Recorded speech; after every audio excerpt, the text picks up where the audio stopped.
Hi hello all. నేను ఈరోజు chicken పచ్చడి చేస్తున్నా చూడండి. మా అమ్మ వచ్చారని మా అమ్మతో నేను చికెన్ పచ్చడి పెట్టించాను.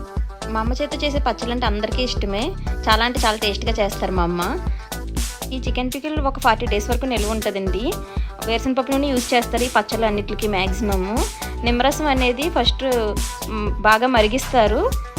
బాగా మరిగించిన తర్వాత ఇందులో వేస్తారు. అది ఒక 40 రోజుల వరకు మనకు నిల్వ ఉంటుంది. ఫ్రిడ్జ్లో పెట్టుకుంటే టేస్ట్గానే ఉంటుంది. కొంచెం బయట ఉంటే టేస్ట్ మారుతుంది. బయట కాకుండా ఫ్రిడ్జ్లో ఉంచుకుంటే ఫస్ట్ ఎలా ఉందో అలాగే టేస్ట్గానే. కూతుర్ల ఇంటికి అమ్మ వస్తే కూతుర్లకి పండగే కదా, పని అంతా అమ్మే చేసేస్తారు. కూతురు కష్టపడిపోతుందని అమ్మ అలాగా పని చేస్తూనే ఉంటారు. నేను అంతే. మా అమ్మ వస్తే చాలా ఫాస్ట్గా చేస్తారు మా అమ్మ పని. మా అమ్మ వస్తే నేను తిని పెట్టడమే పని, నా పని అంతా.